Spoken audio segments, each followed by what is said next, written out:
خواب انسانی طبیعت کا حصہ ہیں، ان لوگوں کو خواب آتے ہیں۔ دین چونکہ ہر معاملے میں ہماری رہنمائی کرتا ہے، تھوڑا سا دیکھیں گے آج کی گفتگو میں کہ خواب کے متعلقہ قرآن اور سنت کے احکامات کس طرح کے۔ ہمارے ہاں کچھ لوگ ایسے ہیں جو ڈر جاتے ہیں، پریشان رہتے ہیں، مجھے بڑے ڈراؤنے خواب آتے ہیں، خاص کر خواتین، مائیں بہنیں، بچیاں، ان کا یہ ایک بہت بڑا مسئلہ ہے کہ مجھے خواب بڑا ڈراؤنا آیا ہے۔ اور اس کے پس منظر میں کئی قسم کی اوہام پرستی اور کئی قسم کے خیالات گھڑے جاتے ہیں۔ بعض لوگ کہتے ہیں کہ جادو کا اثر ہو گیا، کچھ لوگ یہ کہتے ہیں کہ میرے پیچھے کوئی لگ گیا ہے، کچھ لوگ کہتے ہیں اب کوئی بہت برا کام ہونے والا ہے۔ تو یہ مختلف قسم کی توہمات جنم لیتی ہیں۔ کچھ لوگ ایسے ہیں جو خواب کی حقیقت کوئی تسلیم نہیں کرتے، وہ کہتے ہیں کوئی خواب نہیں ہوتا، کسی کو کوئی خواب نہیں آتا۔ یہ جو بندہ کہتا ہے مجھے غوث اعظم کا دیدار ہوا، مجھے حضرت خواجہ صاحب کا دیدار ہوا، نبی پاک صلی اللہ علیہ وسلم کا، اس کو کیسے ہو سکتا ہے؟ یہ لوگ بھی زیادتی کرتے ہیں، یہ بھی غلط کرتے ہیں۔ خواب آتا ہے، اچھا بھی ہوتا ہے، برا بھی ہوتا ہے، اور جس کو دیدار ہوتا ہے اس کو بہرحال دیدار ہوتا بھی ہے، اور دیدار ایک حقیقت ہے جس کو جھٹلایا نہیں جا سکتا۔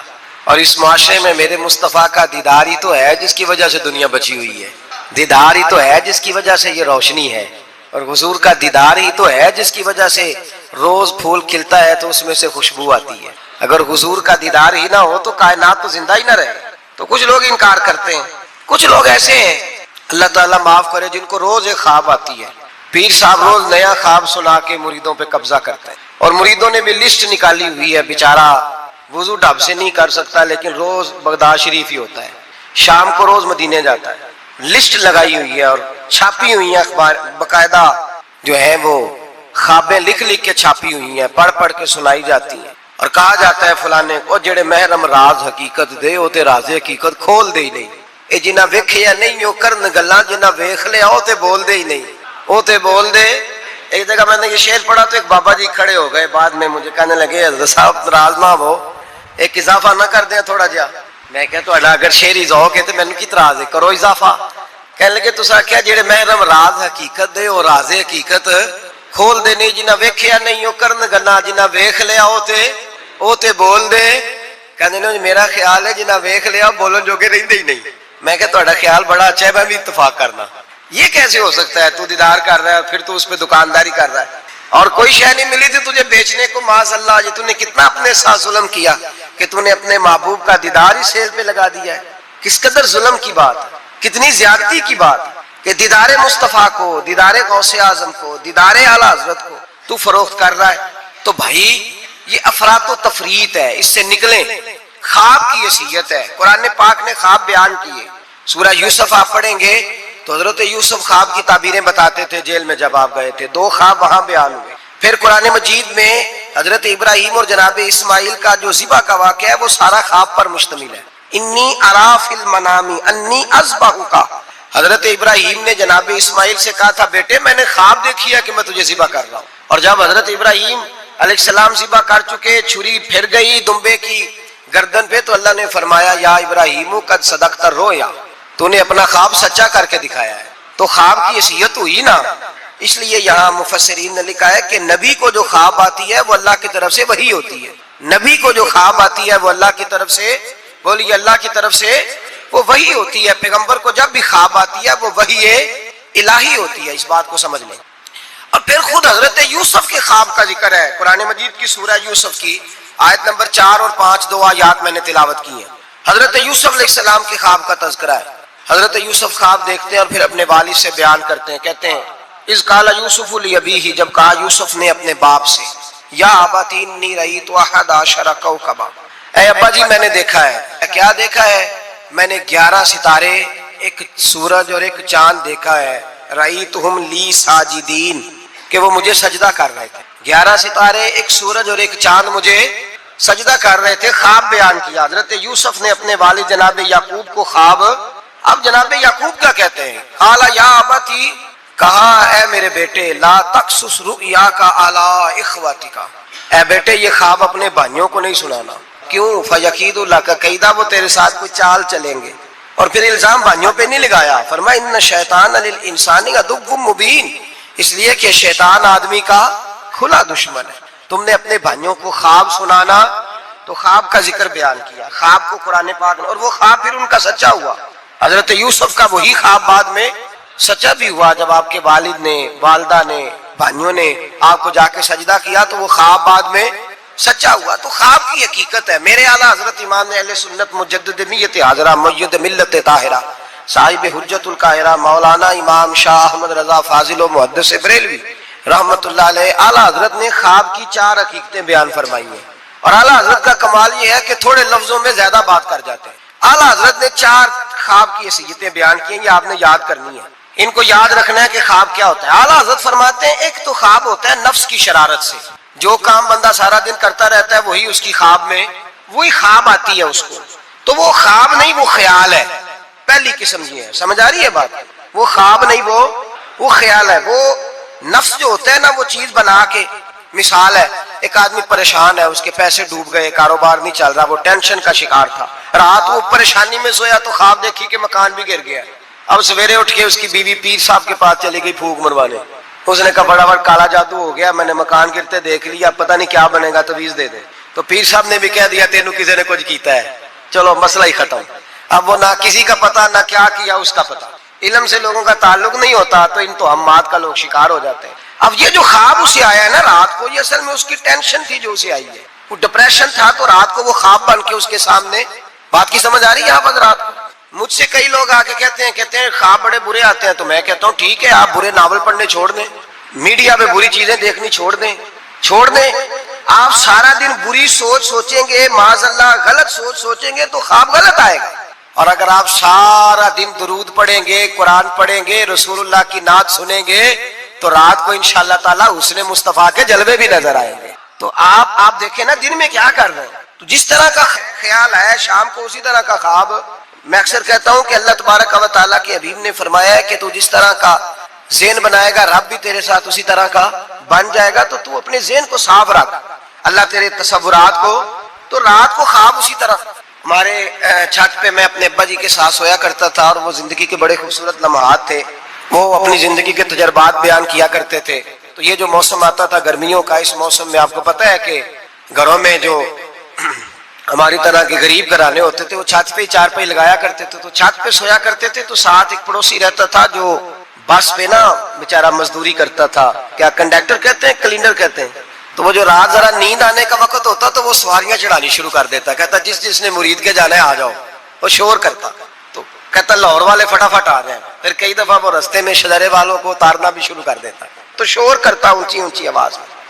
تو مجھے وہ بڑا اس وقت خفگی ہوتی، ناراضگی ہوتی، میں کہتا ابا یہ سونے نہیں دیتا تو اس کو جگائے، یا پھر سویرے ہم نے نہیں چھت پہ سونا، سین پہ سو جائیں گے، تو ابا جی کہتے بیٹا مزدور ہے، تو بیچارہ سارا دن جو کرتا ہے وہی اسے خواب میں، تو اب اس سے بندہ ڈر جائے، پریشان ہو جائے، اٹھ کے کہے پتہ نہیں سویرے کیا ہونے لگا ہے، او بھائی خواب ہی آئی ہے، کچھ نہیں ہوا، اس سے اتنی یہ بری چیز نہیں جتنا ہم لے لیتے ہیں۔ تو پہلی بات یہ ہے کہ جس بندے نے یہ تصورات ہوتے ہیں نا، آپ تصورات میں جائیں، کچھ لوگ ایسے بھی ہیں جو سارا دن محفل میں رہتے ہیں تو رات کو سوتے ہیں تو خواب میں بھی نعت ہی سن رہے ہوتے ہیں، کوئی حدیث ہی بیان ہو رہی ہوتی ہے، کسی حدیث پر ہی تبصرہ ہو رہا ہوتا ہے، تو بھائی جو کام آپ سارا دن کریں گے وہی رات کو خواب میں آئے گا۔ ایک دوست ہے بڑی محبت والا، کہنے لگا حضرت صاحب راتی خواب میں بڑے پیسے ویکھے نے، دعا کرو اللہ دے چھڈے۔ میں کہ ساری دیہڑی پیسے سوچیے تو رات میں ہونے ہی نہیں نا، جو سوچنا ہے وہی رات کو خواب میں، تو سوچا سارا دن تو نے پیسے تو آ گئے تیری خواب میں، تو چلو میں نے کہا خواب کا تو مزہ لینا، پھر اللہ تبارک و تعالیٰ فضل کرے گا، آ ہی جائیں گے اس کے کرم سے۔ عام دام برسر مطلب پہلی خواب وہ ہے جو نفس کی شرارت ہے، جو آپ کے اندر ہوتا ہے وہ سامنے آ جاتا ہے، ڈراؤنی چیزیں نہ دیکھیں، برے ناول نہ پڑھیں، کوئی سوچ اپنی غلط نہ کریں تو انشاءاللہ خواب برا۔ بات کی سمجھ آ رہی ہے حضرات؟ ایک دوسرا خواب، میرے اعلیٰ حضرت فرماتے ہیں اکثر شیطان آدمی سے کھیلتا ہے، خود نبی کریم صلی اللہ علیہ وسلم نے فرمایا کہ شیطان رات کو آدمی کی ناک پہ بیٹھ کے وقت گزارتا ہے۔ صحابہ نے عرض کیا یا رسول اللہ صلی اللہ علیہ وسلم وہ ناک پہ کیوں بیٹھتا ہے؟ تو حضور فرماتے ہیں اس لیے کہ اگر رات کو وہ کہتا ہے اگر بندہ مرنے لگا، سانس اکھڑنے لگا تو میں معاذ اللہ اسے بے ایمان کر کے ماروں گا۔ تو شیطان خواب دکھاتا ہے آدمی کو، برے خیالات وسوسے پیدا کرتا ہے۔ بخاری مسلم میں میرے رسول کریم صلی اللہ تعالی علیہ وآلہ وسلم نے فرمایا جب تمہیں کوئی برا خواب آئے تو شیطان تم سے کھیل گیا، جب تم کوئی برا خواب دیکھو تو یہ بخاری مسلم ہے، اور 3 نسخے حضور نے بیان فرمائے۔ فرمایا تم نے اپنی بائیں جانب منہ کرنا ہے اور 3 دفعہ تھوکنا ہے. ضروری نہیں کہ تھوک ہی آئے, تھو ہی کر دے, اپنی الٹی طرف. جاگ رہے ہیں آپ لوگ؟ بات کی سمجھ آ رہی ہے؟ اللہ خیر کرے. رات کو کسی کو گھر میں خواب آ جائے تو باقی بھی نہیں سو سکتے, اتنا بڑا مسئلہ بن جاتا ہے, شور ہونے لگتا ہے. یہ نسخہ بتائیں گھر جا کے, یہ نسخہ عام نہیں, یہ میرے رسول پاک کا بتایا ہوا نسخہ ہے. اور یہ وہ نسخہ ہے کہ پہاڑ ٹوٹ سکتے ہیں, دریا بہہ سکتے ہیں, یہ بات غلط ہو سکتی. یہ سب سے بڑے پیر و مرشد کا نسخہ ہے. میرے رسول کریم صلی اللہ علیہ وسلم نے فرمایا بائیں جانب 3 دفعہ تھو تھو کرے, تھوکے, اور 3 دفعہ اعوذ باللہ پڑھے. اور پھر حضور نے فرمایا خواب کا کسی سے ذکر نہ کرے. کسی کو خواب سنانا, ڈراؤنا خواب آئے تو کسی کو سنانا, بیان نہیں کرنا. یہ حکم دیا ہے نبی پاک نے, ہمیں نصیحت فرمائی ہے. فرمایا الٹی جانب منہ کر کے 3 دفعہ تھوک دے, اعوذ باللہ پڑھ دے, کسی کو بتائے نہ, 3 باتوں پہ عمل کرے. اللہ کے رسول بیان کرتے ہیں کہ اس کا خواب اسے نقصان نہیں پہنچائے گا. وہ خواب نقصان, کتنا بڑا مسئلہ حل ہو گیا, کتنا بڑا مسئلہ ہے. فرمایا تم نے دائیں طرف تھو تھو کرنا, تھوک دینا ہے, اعوذ باللہ پڑھ دینی ہے, اور کسی سے ذکر, تمہارا خواب تمہیں نقصان. یہ شیطان کھیل گیا, بات ختم ہو گئی. ہمارے یہاں شور ہو جاتا ہے, سویرے بڑے معاملات ہونے لگتے ہیں. ہاں ایک بات ضرور علماء فقہا بیان کرتے ہیں, وہ کہتے ہیں اگر کوئی آدمی سویرے اٹھ کے ڈراؤنا خواب دیکھتا ہے, سویرے اٹھ کے صدقہ خیرات کر دے, حسب توفیق. 10 روپے کی جیب گنجائش دیتی ہے, 10 روپے دے دے. 10 لاکھ کی گنجائش دیتی ہے, 10 لاکھ, حسب توفیق صدقہ دے دے اور استغفار پڑھے, خواب تکلیف نہیں دے گا. لیکن اس خواب کو ہوا بنا لینا, اس کو کوئی بڑی انوکھی چیز بنا لینا, مسلمان اس توہم پرستی کا قائل نہیں ہے, تو اپنے معاملات کو دائرہ اسلامی کے اندر رکھیں, نبی پاک کے بتائے ہوئے ارشادات کی روشنی میں رکھیں. تو دوسرا خواب یہ بیان کیا گیا کہ جو خواب ایسا ہوتا ہے جو شیطان دی. ایک تیسرا خواب ہے, خواب کی تیسری قسم جو فرشتہ القاء کرتا ہے. جس طرح ایک شیطان آدمی کے ساتھ ہوتا ہے نا جو گناہ کی طرف بلاتا ہے, اسی طرح اللہ پاک نے ایک فرشتہ پیدا کیا ہوتا ہے جو نیکی کی طرف بلاتا ہے, جو جگاتا ہے بندے کو بار بار. اب یہ انسان کا اپنا معاملہ ہے, وہ بات کس کی زیادہ مانتا ہے. تو فرشتہ القاء کرتا ہے. وہ جو خواب فرشتہ دکھاتا ہے نا, اس میں ضرورت ہوتی ہے تعبیر کی. اب تعبیر کون بتائے گا؟ وہ جو طوطا لے کے بیٹھا سڑک پہ, وہ تعبیر بتائے گا؟ یا جس نے سارے بازو پہ کڑے پہنے ہوئے ہیں اور سارے ہاتھوں پہ چھلے پہنے ہوئے, وہ تعبیر بتائے گا؟ بابا جی سرکار. تعبیر کون بتائے گا؟ وہ بندہ تعبیر. ہر عالم بھی تعبیر نہیں بتائے گا. جو قرآن مجید, احادیث مبارکہ اور پھر علوم تعبیر جانتا ہو, معبر ہو, وہ بھی تعبیر بتائے گا. اور جب بتائے گا تو میرے اعلیٰ حضرت فرماتے ہیں تعبیر بھی اللہ سے ڈر کے بتائے گا. یہ نہیں کہے گا کہ جو میں کہہ رہا ہوں اسی طرح ہے. وہ یہ تعبیر کرے گا, وہ کہے گا جو میری سمجھ میں آیا میں نے بتا دیا, باقی حقیقت کا علم یا اللہ جانتا ہے یا اللہ کے رسول جانتے ہیں. میں یہ نہیں دعویٰ کرتا کہ جو میں نے کہا ہے کل وہی ہے, سچ وہی ہے, حق وہی ہے. وہ خواب کس طرح کے ہیں؟ حضرت ام فضل رضی اللہ تعالیٰ عنہ, یہ نبی پاک صلی اللہ علیہ وسلم کی چچی ہیں, جناب عباس کی زوجہ ہے. حضور کے پاس آئیں ڈری ہوئی, عرض کرنے لگی یا رسول اللہ صلی اللہ تعالیٰ علیہ وسلم, حضور میں نے بڑی خوف والی خواب دیکھی ہے. فرمایا چچی کیا ہو گیا؟ عرض کی یا رسول اللہ صلی اللہ علیہ وسلم, آپ کے وجود کا گوشت کا ٹکڑا کٹ کے میری جھولی میں آ گیا, میں بڑی پریشان ہوں.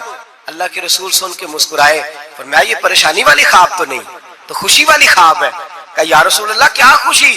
فرمایا میری فاطمہ کو اللہ بیٹا دے گا اور وہ تیری گود میں کھیلا کرے گا. اللہ میری فاطمہ کو بیٹا دے گا, وہ تیری گود میں کھیلے گا. امام حسن پیدا ہوئے, میرے رسول پاک نے پیدا ہوتے ہی کان میں اذان دی اور فرمایا چچی کو تو بلاؤ. حاضر ہوئی. فرمایا یہ لو, اللہ نے تمہارا خواب پورا فرما دیا, اللہ نے تمہارا خواب پورا کر دیا ہے. نبی کریم صلی اللہ تعالی علیہ وسلم نے فرمایا رات میں نے خواب دیکھی ہے. حضور فرماتے ہیں میں نے خواب دیکھی. حضور کیا؟ فرمایا لوگوں نے قمیضیں پہنی ہیں, کسی کی قمیض پیٹ تک ہے, کسی کی شرین تک ہے, کسی کی گھٹنوں کے نیچے تک ہے. عمر میں نے تمہیں دیکھا ہے, اتنی لمبی قمیض پہنی ہوئی تھی کہ تمہاری ٹخنوں تک جا رہی تھی, پیروں تک. حضرت عمر پریشان ہو, حضور کیا تعبیر ہے اس خواب کی؟ تو میرے مصطفیٰ کریم نے فرمایا خوش ہو جا, اس کی تعبیر یہ ہے کہ کسی کا دین یہاں تک ہے, کسی کا یہاں تک ہے, تو سارا ہی دین میں لپٹا ہوا ہے, تو سارا دین میں لپٹا ہوا ہے. یہ تعبیر ہے اس کا. تو ایک خواب وہ ہے جو محتاج تعبیر ہے, جو کسی معبر کے پاس جائیں, اس کو کہیں کہ میں نے یہ والی چیز دیکھی ہے تو مجھے اس کی تعبیر بتائیں یہ کیا ہے, اپنی مرضی. اس کے لیے ضرورت ہوتی ہے. حضرت جنید بغدادی رحمت اللہ تعالیٰ علیہ کا مرید تھا, تو وہ کہنے لگا لوگوں سے کہ اب مجھے پیر صاحب کی ضرورت نہیں. ہمارے معاشرے میں تو خیر کسی کو بھی پیر صاحب کی ضرورت نہیں, سارے سیانے ہیں, اس زمانے میں تو کسی کو بھی نہیں. تو وہ کہنے لگا مجھے ضرورت نہیں پیر صاحب. کہا کیا ہوا؟ کہنے لگا میں پیر صاحب سے آگے گزر گیا ہوں. جس طرح کہتے نہیں سیانے مرید ایسے حضرت صاحب نے نہیں کرنا چاہیے.